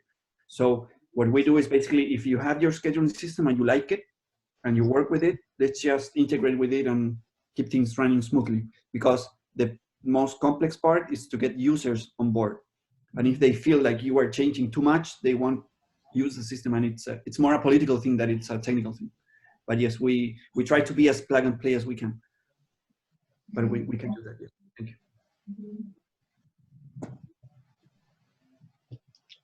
Okay, I'd like to ask my first question to actually Himanshu. The one thing that I missed out in your pitch for Scholr was, what is your story? Like, why did you decide to embark on building Scholr? Okay, thanks for asking that. So we started with the idea of using data analysis and technology in education. We had our own experiences in MNCs in different sectors, and we realized that the usage of these two things is significantly greater compared to how these things are being used in education. We started by providing this personalized learning service for schools initially. That was a B2B model, and we realized that Indian B2B system is fairly complicated. The sales cycle are quite long. The teachers are not really as in that much ready to change their conventional methods of teaching.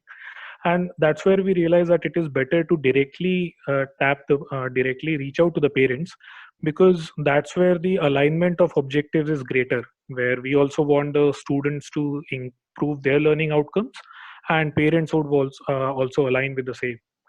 And gradually then we saw that in India, tuition market is something where the examination marks are really important, and question solving ability is also equally important. And that is something which differentiates a tuition and school. That in school you are expected to get more understanding about a concept, and in tuition you are expected to solve some problems.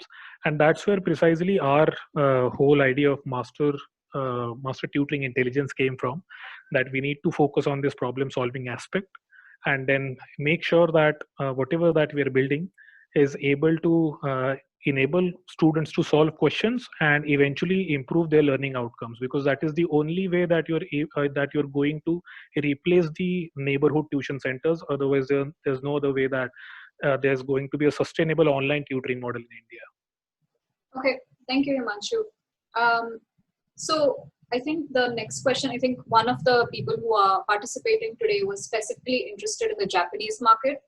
I think this question is quite relevant to JJ because he's looking to get involved in different market spaces. So the question is, do you think your company's service or product can fit into and compete in the Japanese market? You did mention the Chinese market, and one of the questions that the investors asked you was about that. What do you think about the Japanese market? Okay, thank you. Okay, so for Japanese market, what I understand, usually the e-commerce giant over there, they are using Rakuten. So Rakuten, they have their own VC as well. And actually, it will be the same. It will also be the same approach, how I approach the Chinese market. So the thing that we will be doing is actually to be integrated into a social media app I haven't done the survey, the most common social media app that the Japanese are using. So, but definitely, I will definitely look into it for Korea and for Japanese and South Korea. And so the approach will be the same, to tap into the social media that they are looking at. So Japanese, they have a lot of social influencer. So the same approach that I have for Chinese is like, imagine if, let's say, we are doing a live presently right now. So the social influencer, all they need to do, they go live and say that, hey, recently I'm looking to buy something. Hey, so this is the app. Okay, so okay, I'll just key in the thing that I want to buy, and you see the price is looking at this. Okay, but I'm looking at discounted price, maybe let's say 80 to 90% discount. So click add, and that's all I need to do. I leave it on. So the social influencer could talk to the fans, do magic tricks, sing song or do the dancing. And when there's a message notification, they will just stick out the phone and say that, hey, you see a smart marketplace. You see, remember I was dancing, I was singing with you, and together this system, this e-commerce, this smart marketplace did a search for me, and okay, I'll just make the purchase. So the same approach that I will be approaching the Chinese market, I will do for Japanese market as well. Japanese, they also have a lot of social influencer. So I'm looking at international. I'm not just looking at China. So Japan, South Korea, Indonesia, Vietnam, India, US, European countries. So e-commerce, I mean, basically e-commerce. So we want to shrink the e-commerce size. Right now it's still borders. We want to try to make it we want to try to make it borderless with this smart marketplace. So yeah, I hope I answered the question. Okay, that sounds good. So I think I will have to move on to the investor questions because we're short on time. So our founders also had questions for the investors who are joining us today. I think one of the most important questions of this time is that investors can't physically meet founders, and we see an increasing trend of investments being made overseas in markets that the venture capitalist firm doesn't exist in. They don't have an office in. So I think this question is quite relevant to Kanika. So the question is, are you willing to invest if you cannot physically meet a founder? Like how would you handle that? Sure. So that's one question we are grappling with as well. I think we are definitely willing to deep dive and diligence a company if we can't meet the founder. We've realized that a lot of the conversations, Zoom really works well for a lot of product demos, meeting the rest of the team as well. The only part then which gets missed is sort of the chemistry between an investor and a founder. And I think that is very subjective. So if through video calls and conferencing, if that is something which an investor would feel comfortable about, we would go ahead. If not, then at some point, I think a meeting does become important. And what we see happening is that there is certain easing of lockdown under some restrictions. So what we're trying to do is to push that meeting out as far as possible, even post term sheet, which was earlier not something under consideration. But if we don't feel comfortable, then at some point, we would want to meet the founders. So it really depends. You can't really do an investment if you don't feel the chemistry. So it's a bit subjective. Right. I can understand how difficult it must be right now. So my next question is actually for Maarten.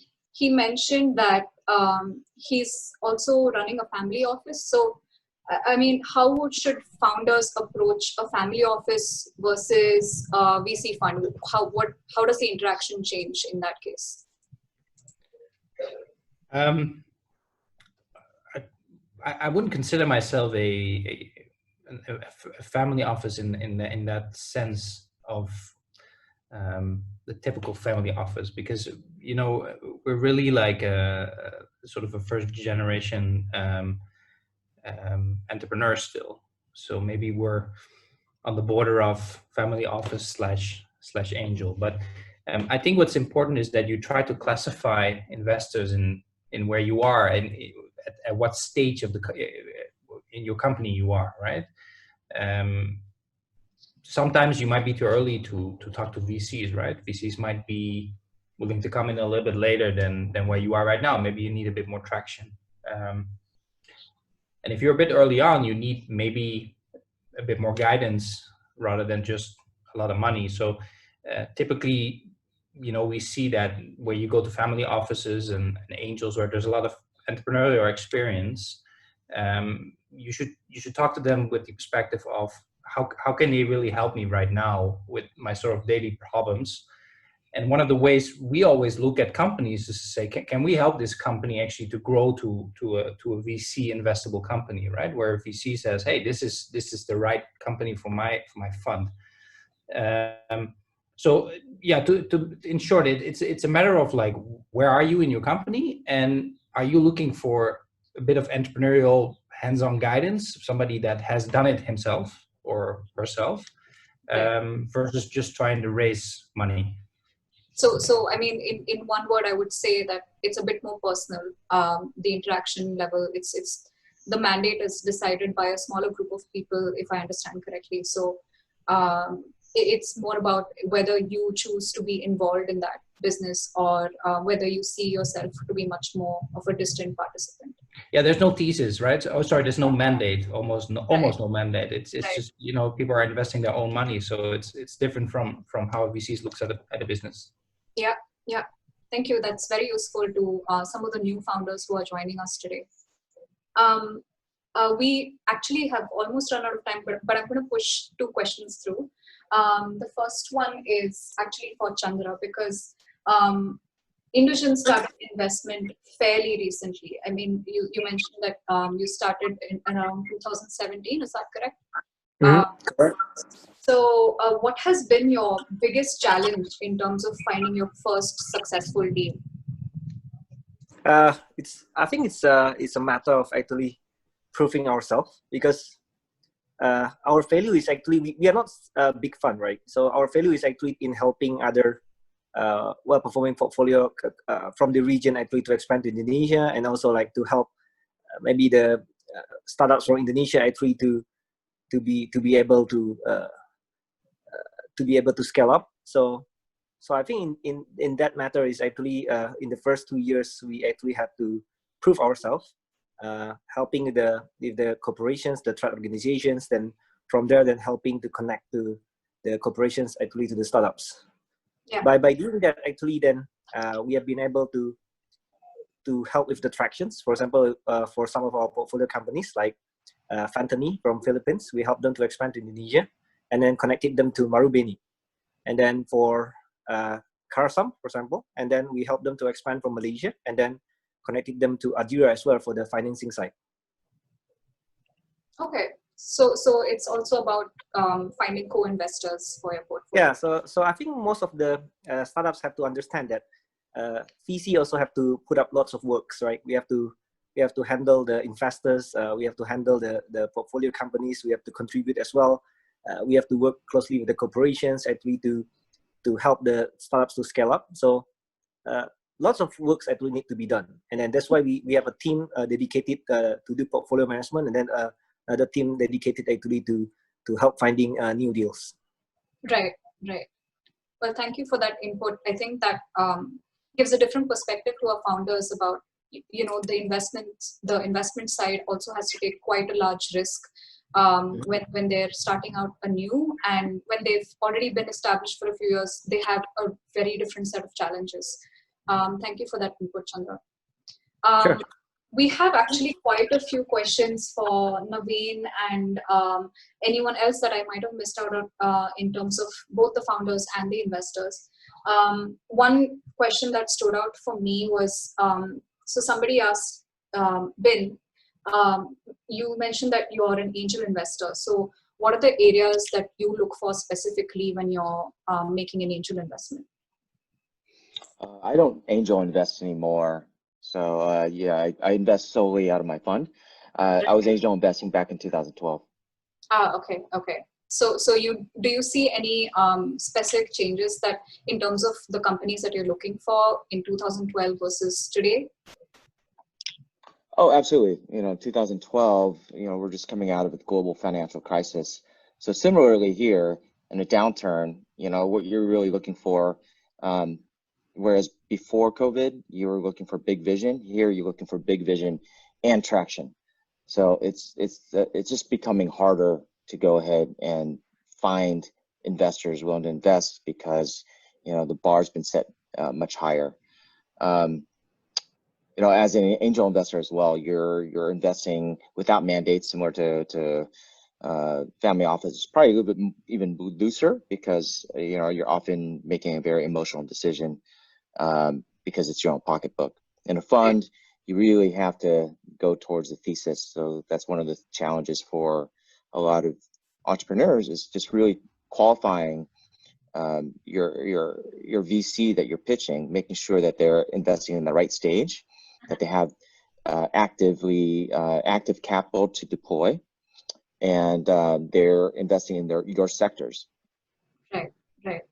I think that's very relevant in these uncertain times, especially for the coming year. Thank you, Binh. I think we've already stretched our time quite thin, so I would like to hand over the podium to Robin again. He would like to ask pitch coaches specific questions that would really help the founders gain some perspective on their presentations today. Yeah, so thank you very much, Sharfri, for hosting the Q&A. Because it's almost 7 o'clock, I first want to do a few small domestic messages before we go to the feedback from the investors, because I don't know exactly who needs to leave at 7 o'clock. I'll keep it very, very short. The next demo day, a lot of people have asked about it, will be 16th of July. You can already apply. Actually, a lot of companies have already applied. Basically, go to our website again and you will find all the information. It's not totally formalized yet, but we'll keep you updated. The second thing, we just launched a founder community on WhatsApp. We have had a lot of questions over time, like I'm looking for a co-founder. Hey, how do I start developing my product, etc., etc. We help you through the platform doing that, but we thought it would also be a good idea just to have a big WhatsApp group where founders help each other. Simply scan the QR code here or go to the website and you can find it over there. My team is moderating the group. Everybody who's spamming it will be thrown out immediately. We really want to keep it to founder issues and helping each other. So please use that. The third thing is a message more for the investors who are in the audience and also online. We're currently doing a POC with a very established investment management fund here in Singapore to set up a new COVID-19 fund here in Singapore. They actually started investing last week already. Based on that experience, we're making a fund builder on the Startup Buddy, which is very similar to the Startup Builder that we already have. That will go live in 2 or 3 weeks from now. Please try it out if you're looking to set up a new fund or if you're raising. And everybody who's a professional investor or a accredited investor, let me know if you're interested to know more about the new fund that we're helping. So those were my domestic messages, really, really quick. Sorry, not domestic. Maarten understands what I mean. That was wrong Dutch and English. With that, I like to go back to the investors. So I like to make the round back, starting with Binh. Can you please give some tips and tricks based on the pitches that you saw today, not just for the founders who have been pitching, but also for the audience, like anything that stood out to you, how they can improve it, what you found was really good, anything that anybody who's currently listening can learn from. Sure. First of all, thank you for pitching. It's tough always pitching. I'm very surprised at seeing people rate that they actually enjoy fundraising. That's really rare. So I guess fundraising is just really storytelling. So as you storytell, I think you need to set it up. The most effective pitches I've seen is really being able to explain to the audience. It could be an investor, it could be a customer, get them to relate to the pain. And so being able to go and quantify, they might not be really well understood in the healthcare field. What are clinics going through? What are hospitals going through? So, this unification that you talked about, Jose, and quantifying the pain around the asset utilization or the theft and loss from not having inventory. We don't know how painful that really is. And so being able to tell a story where you could put numbers and quantify that pain really sets up everyone else to be able to listen to your solution. So that's one piece of advice. Thank you. Thank you.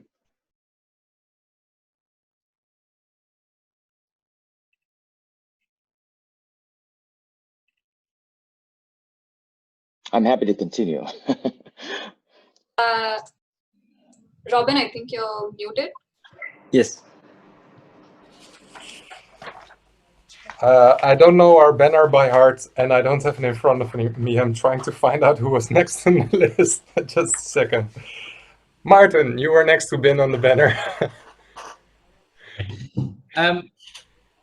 I think my advice is kind of piggybacking on Binh just now. But look, when you're pitching the way you are pitching right now, and you have two big problems. First of all, you don't really know your audience, or it's a very broad audience, right? There's a lot of different people here with different interests, and you might not have had the time to really prepare yourself for a certain individual that you're talking to. So that's one problem. Second of all, you only have 7 minutes, right? So, you've been working on your company for 2 years, but you only have 7 minutes to sell it. So that's quite challenging. The way you can deal with that is actually to simplify things. And I think that's my feedback for the majority of people pitching today is you could simplify your story and, you know, just try to get the attention of somebody, and then you can, you know, you can meet after this pitch and you can talk in detail about your company. And actually, I think there's actually only four things that are very important, right? So what problem are you solving? That's the most important thing. How big is that problem, right? What is your solution? And who's doing it? You know, why are you the one who's going to solve that problem? And I think if you just focus on that, everything else is kind of, I wouldn't say it's irrelevant, but it might be something you want to discuss, you know, after this pitch. I think that's some advice that I want to give. It's a hard thing to do. Pitching is something that's very, very tough, but I think simplifying things might help you to improve your skills. Thank you very much, Maarten. Chandra, do you have some tips and tricks and feedback for the founders? Yes, yeah, I agree completely with Maarten and Binh. So very good advice from them, basically. So you have to structure it really well. So you always keep your focus. But maybe for like some difficult topics, like for example, I'll use an example from JJ about expanding to China, for example, and then how do you able to generate the future valuation, etc. I think you have to be really careful with that, because most of the VC actually we have looked at many pitches, right? So we have been pitched a lot. Like for example, like last year I reviewed about close to 500 decks, right? So we have been seeing a lot. So I will give you a suggestion that it's better to actually really analyze, doing a deep analytical first and research about actually really going from Singapore to China. And then after that, then whether you really can generate let's say the 100 millions, and then from there, then you will go back, right, and then draw the path to reach the 100 millions. And you should present that to the investors, so the investor can see, oh, there is a path, right, actually from now to the 100 millions. So what are the key points that you have to achieve to actually to be able to go from step 1 to step 2 to step 3 and etc. So I think it's also the same for everyone else actually. So sorry JJ, I just use you as an example actually, but actually it's the same for every founders. Okay, Chandra, thank you very much. Kanika, do you have tips and tricks to add on? I think very difficult to add on. I think a lot of good advice has been given. The only thing I would say is that in a 7-minute speech, you have to pick your battles, because there is no way you can cover everything about your business, your market, your product, and the competition. So maybe just pick 2 or 3 topics which you want to highlight, and the rest can be done later offline.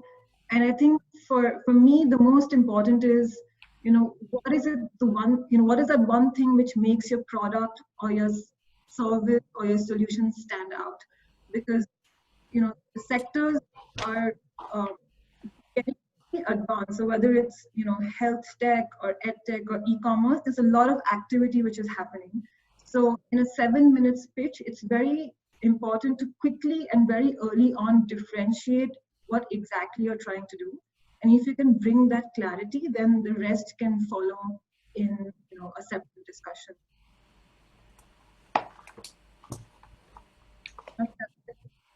Okay, thank you very much, Kanika. Last but not least, to close off the feedback round, Navin. Well, pretty much like what Kanika said, most of them has covered the issues that to be covered, which is things like storytelling, having a flow, and making sure that you're concise with what the limited time you have. Probably thing to keep in mind is how on our side we see things just as much as how they should see things. To keep in mind, for example, like what Chandra mentioned, we see a lot of decks. And sometimes what goes through our mind is that I've seen this before, I've seen a version like this before. Now to them, it's, to be fair, yes, they don't have the luxury of seeing that many options, but you have to keep in mind that we may have seen something like similar like before. So if you're not clear about your story, about how you are unique or how you're different or what makes you feel that your offering is valid, we may assume that this seems like something we have seen before. And then you have to spend your time to really convince us why you are different, which means that you're doing a double work. So you think carefully that there's a high chance when you pitch, we possibly have seen another version like this. Maybe in the same country, maybe in another country, it could be on the other side of the planet. Because they're very similar. I've seen pitches from LATAM to Vietnam, to Southeast Asia, to India. It's very similar because the same problem statements happens across the whole world. And so what you're pitching maybe had the same version in Africa or Middle East. So keep that in mind whenever you're doing it. Even though you may not see it, it's there out there. And the high chance we have already seen it. So a lot of the time is that take the assumptions in there and try to craft a story that makes you feel that I know I may not be doing something unique, but this is why I feel it's right for the market, or why I feel that it's right for this region or this time. Try to justify and show that you are aware of what you don't know, and how you are trying to show that why you feel that there is a chance still because of this. I think that helps a lot. It goes a long way to stand out from the crowd. Otherwise, you fall into with the rest of the others where, oh, I've seen this before in Korea. Oh, I've seen this before in Russia. So keep that in mind. You don't have the luxury, so keep it in mind when you're doing it. And I think pretty much you've covered most of them, the issues that you need to do. Flow is important. The storyline is important. What are you trying to tell? A narrative. Have an idea when people watch it, they realize that, okay, I see what you're trying to do here and it's valid. And it helps. To interject a little bit, since I think quite a few of the investors have covered most of the general tips, like I would like to ask you, like specifically in the pitches today, what were the points that stood out for you? So a good example is, I think JJ's flow need to be reworked. You typically don't start a slide with your financials, because I have no idea what you're even doing in the first place. So it's good to start off to say that how your business is doing, but if then you get into the problem statement where you're addressing, it should be in reverse. Typically, the financials will come after. Tell what you're trying to address first. And it helps to put a frame of mind of knowing that, okay, your product is very interesting. How are you doing? So that's something I think one of the things to keep in mind. Okay.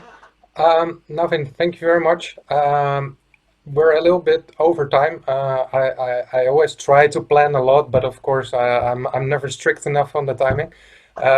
Up front, we were wondering if 2 hours was not way too long. Again, it's shorter than we thought. I really like to thank everybody who participated today. First of all, our investor pitch coaches, thank you very much for supporting us, giving your questions and your feedback to the companies that pitched.